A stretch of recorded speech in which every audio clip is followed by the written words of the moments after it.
challenge for us here. Really good field. Three other really good teams. Alabama, obviously, we opened with, and then it's too hot. We good, guys? You're all right. I can keep going. Stop. Any jokes? But yeah, it's a really good field. It's a really good field, Santa Clara and Oregon. In the other game, but our focus right now is obviously a really good Alabama team. So we're excited about getting down there. Excited about the weekend. Just, yeah, obviously Alabama's going to be one of the biggest tests you faced so far. Just what are you looking for from the team? What are the areas you're looking for growth in that game? Well, I think it's likely to be the best offense we play all year. I think that's pretty likely. Their pace, the way they can put Nelson in difficult situations for you to guard. Their personnel's very good. Their scheme's great. They've got older guards. One that's been with them, and then obviously a transfer that's playing really well for them now, and then the big transfer in Nelson. So they've just got great shooting, great floor spacing, and I think overall, we're just looking to continue to improve on the things that we've talked about we needed to improve on. And I think we made some strides in the last game. We got to keep doing that. Then obviously, there's a decent chance you won't be able to watch it, but do you have a score prediction for the rivalry game on Saturday? It's going to be an unbelievable contest, and I'm not in the prediction game, but I think we're going to play really well. I think we are playing really well right now, and I think we're peaking at the right time, and I know Ryan's going to have those guys ready. I know they're going to be ready. I can't wait. With the way that they play, I know that looking at some of their numbers, they're about the same pace that they've been. They're making half their threes. They haven't shot quite as many threes this season as they have in some years past. Is there anything, as you've prepared for them, that looks any different than previous years, kind of what we know Alabama to look like under Nate? I think that's a great opportunity to learn about, how your guys prepare. There'll be some downtime too, for sure. We'll find a way to get our guys to enjoy, Thanksgiving, but it'll be, it'll be a focus group, and I think what the guys understand it's a business trip, and we're there to compete well for 2 games. Yeah, I guess just assessing the last couple weeks, first 2 weeks of the season, how would you, assess the chemistry of the team? Good. Yeah, I think it's really good right now. I think it's really good. I think I got asked that after the game, and a lot of that gets tested and challenged once you go through, the normal ups and downs. I think I'm sure that I was UConn lost 7 out of 8 last year in the middle of the season.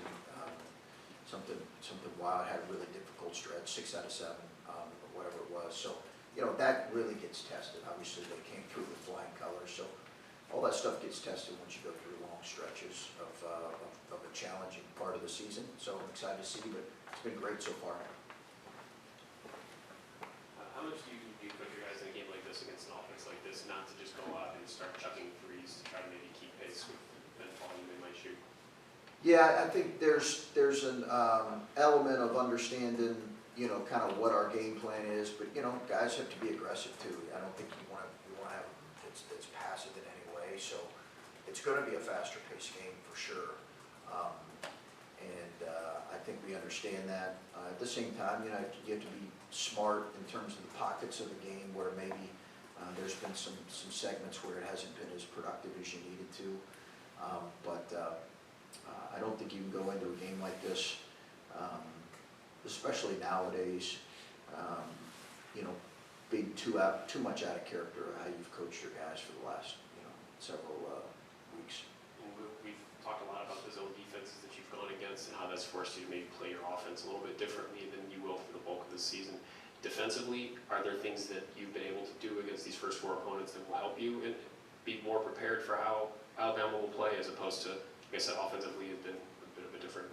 Yeah, I mean, they do some things that you don't you don't see as much, you know, we saw it some in Big Ten play and some opponents last year, but they do some small on small pick and roll that I think is a little bit unique. You know, without getting too much into the weeds, I think that puts some challenges to your defense that you've got to have a better. I think it just forces you to introduce some things to your guys that maybe you haven't prepared for as much because it's a little bit unique. But outside of that, it's a lot of the same key principles of we have to be great in our transition offense and our transition defense. We have to be a great rebounding team. We've got to keep the ball in front and challenge shooters. Back to the kind of the chemistry thing, I know you as coaches promote that, you want guys doing that, but you need buy-in, you need some leaders, right, to help you cast with your vision for that. What guys are, one guy, 2, 3 guys are really helping you do that? Well, I think the guys that were here last year, that sophomore class in particular, and Zed are guys that you know, I think are playing an important role in that right now, and that have a good understanding of what we expect, and have been able to communicate that to the new guys. Yeah, and the new guys come in real receptive and wanting to be a part of this, and you had nobody's held back anything, they're just like, I want to be here. I doubt I'd say it if that was the case. True. No, so far so good. Yeah, it's really been, again, that's going to get tested as we go through stuff, you know, buy-in, role buy-in, understanding how we do things. You know, there's been normal coaching challenges that you have when you coach a group, but really nothing significant up to this point. It's been good. I thought our guys' response to the A&M game where we played really well in stretches but came up short was good. We came back to work the next day, and yeah, I thought all that stuff was, you know, so far so good. Yeah, because that could get tested Friday if. Sure. Because you got to turn around and play the next day, right? Whereas you had a little time after the A&M game. So that's why you're looking at this as this test and get us ready. Yeah, you see that a lot right now in college basketball. Just some, in some cases, outlier scores. You know, I heard a coach say the other night, I think he lost a bye game, and he said, we got to make sure we can't lose twice. And you hear that from coaches, you know, this can't beat us twice. The reality is, I think you've got to be able to respond in the moment and make sure you're learning the lessons from the game, whether it's a tough, hard-fought game or just a game that gets away from you. You know, you saw some games in these Thanksgiving tournaments last night where, you know, two good teams, you know, I watched the Wisconsin-Virginia game. It's two good teams. Wisconsin just played really well and got them. So the challenge is whether you're Wisconsin or Virginia, you know, how you respond to the next day and coming back and preparing. And that's where you really do learn more about your group. And that's why I like these tournaments, because you do get a chance to really figure some of those things out and grow as a group. Figured out a tournament yet for next year?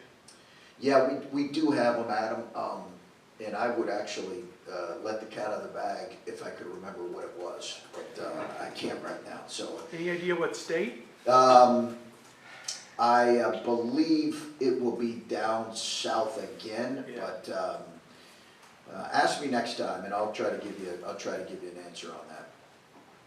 I had a couple of people who've watched the last couple of games say they've really enjoyed watching Roddy. They described him as just a really fun player, and I know fans probably have different views of what's a fun player compared to coaches. I can think of some guys you've coached that we might have enjoyed. Yeah. What would you think in general, just that assessment that his game lends itself to being a pretty fun player for fans to maybe gravitate toward? Yeah, I would agree with that. I do think he's fun. I think his athleticism, you know, just elicits some of that enjoyment of watching him. You know, he's a good athlete, and he's also a kid who's a very willing passer. So he's not a selfish kid. I think fans appreciate that. He's got really good versatility. And I think, you know, one of the exciting things about this sophomore class is you get a chance to see these guys grow. And we talked about that. And, you know, okay, we saw Bruce and Roddy and Felix a lot. We're going to see Evan a lot this year. But now you get to see him take on a bigger role. And that's exciting for Roddy and all those guys. And I think can be exciting for our fans if they continue to get better. He's an easy kid to root for because he's such a great kid. And as far as like the young guys go, I was thinking about how you haven't had to rely on your freshmen at all the way you had to rely on last year's freshmen. And I know that in general college basketball, you don't want to rely on freshmen as heavily as you had to last year. So when you have guys like Scotty and Devin who are able to learn the way they're learning right now, which isn't necessarily getting thrown into the fire a little bit, how does that help a development compared to what the guys who were freshmen had to go through last year? I think it can really help them if they continue to just take the feedback from the game and work on playing their role at a higher level the next time they practice and the next time they play. I think if they embrace that, it can really help those guys. Freshmen can get better behind the scenes. EJ did that, like we were saying all year his freshman year. He started to play well in practice. You guys didn't see it because he didn't always play as much as he wanted to, or just didn't give you guys an opportunity to see it. We saw it, and then come the end of the year, I think we might have had an injury, and we started playing him more, and then he just started playing better, and it was so. It's a long season in college basketball, and they've got to keep working and find a way to impact, and that's the case for all those freshmen. Mark Sears, former Ohio U player, Yep. He's like their one big holdover, I think, from last year's team. Just what do you see with him and his role, I guess, and what he means to that team? Yeah, really talented guard, and give Jeff a lot of credit at OU. Bowles did a great job recruiting him, great job coaching him, and I know it was tough to see him leave. He's a really good guard, and multi-year transfer, which often you see guys kind of really grow with the multi-year transfer, and big key for what they're doing. He's one of the better point guards in the country right now, and will be a great challenge. Tyson Chapman, how close is he to full go? Is he practicing? Is there a timeline for when he might? Yeah, Tyson's getting better. He's getting better and better, physically better. We were off yesterday, so I'll see how he is today. But, I think it's just ultimately we're going to do kind of what's best for him. And even if he's, physically ready, it could be a little bit before before he sees, game action. We've got rotation right now that's somewhat set, but we do want to continue to see him work in practice, and he's done a really good job with that. The most important thing for him is I think he's feeling physically better, which is just a really exciting thing for the kid, because it's a hard thing when you get to college and you've not been able to suit up as for most of the time he's been here. So now he's got some practices under his belt. Just started to come back kind of full practice. So we look forward to see his continued health get better and better. Nate Oates, how much do you know him? Have you ever been around him or recruited or anything? And he built something there at a place that really didn't have back to Wimp Sanderson or whatever, wasn't that great of a basketball school. Just, I don't know, what do you see there? What do you know about him, I suppose? Yeah, I know Nate a little bit. Just know him a little bit because I know he spent some time up here, and we went head to head. We went head to head recruiting on a couple guys, Malachi in particular. So he's they've obviously made a great season last year, and got another really good team. All right, guys.